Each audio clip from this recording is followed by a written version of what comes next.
আমাদের গতকাল কিছু গোষ্ঠী হচ্ছে আমাদের বিশেষ করে আমাদের ডিপার্টমেন্টের শিক্ষককে নিয়ে কিছু আহ, আমাদের কথা বলেছেন, যেগুলো হচ্ছে শিক্ষকদের মানহানি ঘটায়। আমি প্রথমেই বলতে চাই যে শিক্ষকের সম্মান করা হচ্ছে কি ন্যূনতম দায়িত্ব, জ্ঞান থাকা উচিত, থাকলে শিক্ষক আমরা সম্মান করতে পারি। আমরা তো সবাই এখানে সমাপনী পরীক্ষা দিয়ে আসি, ক্লাস 5 দিয়ে আসি না? একটা কবিতা পড়ছিলাম, মনে আছে? কবি কাজী নেওয়ার একটা কথা কবিতা পড়ছিলাম, শিক্ষাগুরুর মর্যাদা। কে কে পড়ছে? শিক্ষককে সম্মান করা হচ্ছে প্রাথমিক জ্ঞান। বিশ্ববিদ্যালয়ে শিক্ষককে সম্মান করা না, মানে না করতে পারা, এটা আসলে কোন পর্যায়ে পড়ে আমার জানা নাই।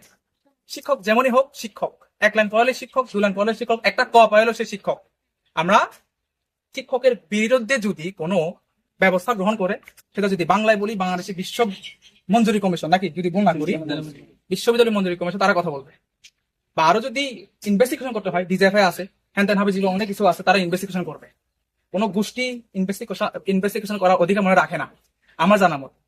এখন আমরা শুধুমাত্র কথা বলতে আসছি আমার ডিপার্টমেন্টের শিক্ষকদের নিয়ে, যে ডিপার্টমেন্টের আমাদের শিক্ষকরা হচ্ছে আমাদের প্রাণ, এবং যে 8 জন শিক্ষক আছেন যথেষ্ট আন্তরিক এবং যথেষ্ট পরিশ্রমী, এবং এখানে যেই শিক্ষকদের নিয়ে কথা বলা হচ্ছেন তিনি আরো বেশি আন্তরিক আমাদের জন্য। আপনারা যদি চান, আপনারা হচ্ছে ডিপার্টমেন্টে যোগাযোগ করতে পারেন। সর্বশেষ এটাই বলবো যে ডিপার্টমেন্ট শিক্ষক নিয়ে যে কথা বলতে হয়, ডিপার্টমেন্টের চেয়ারম্যান আছে এবং ঊর্ধ্বতন কর্মকর্তা আছে, ডিপার্টমেন্টের শিক্ষার্থীরা আছে। আমি মনে করি ডিপার্টমেন্ট ব্যতীত অন্য গোষ্ঠী এটা নিয়ে কথা বলা হচ্ছে অযৌক্তিক। আমরা এই জন্য তীব্র নিন্দা তো জানাই এবং তীব্র প্রতিবাদও জানাই। তো আমরা সবাইকে অনুরোধ করছি যেন এই ধরনের নেতিবাচক মন্তব্য প্রচার না করা হয়, এবং আমরা এই অপপ্রচারের তীব্র প্রতিবাদ জানাই। আমাদের ডিপার্টমেন্টের শিক্ষকদের যে মানহানি এবং মিথ্যা অভিযোগ তুলেছে তা একদম সম্পূর্ণ মিথ্যা এবং ভিত্তিহীন। এর বিরুদ্ধে আমরা সবাই এখানে একত্রিত হয়েছি এবং ফিশারিজ ডিপার্টমেন্টের পক্ষ থেকে তীব্র নিন্দা এবং প্রতিবাদ জানাচ্ছি।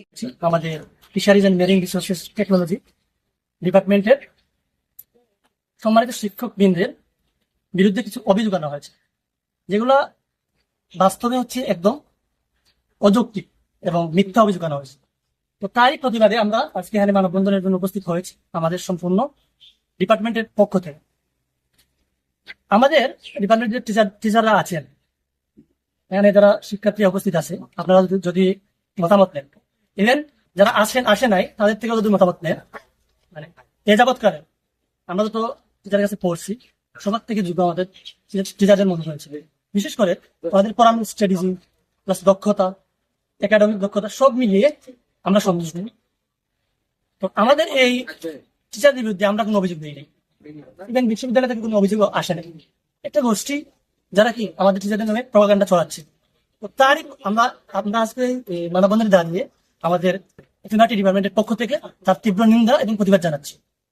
এবং আমরা আশা করব আগামীতে যাতে এরকম কোন প্রকার অসঙ্গতিমূলক এবং অসম্মানজনক বক্তব্য কেউ না রাখে, তারই প্রতিবাদে আজকে আমরা আমাদের দৃঢ় অবস্থান প্রকাশ করছি। 2025 সালে আমাদের এই শিক্ষক নিয়োগ হয়েছে।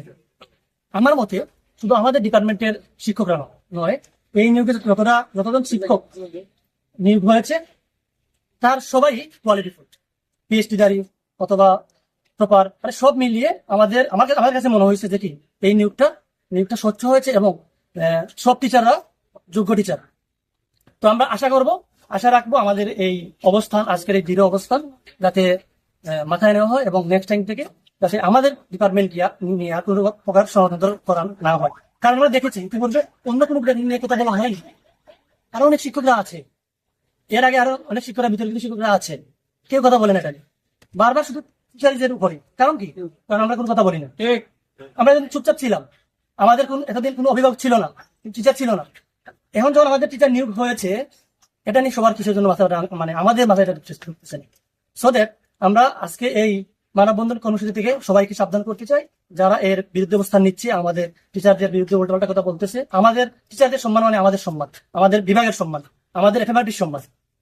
তাই সবাই সাবধান থাকবেন, আর নেক্সট টাইম যাতে এরকম কোনো প্রকার অসঙ্গতিমূলক বক্তব্য না আসে আমরা নারী প্রশাসনের কাছেও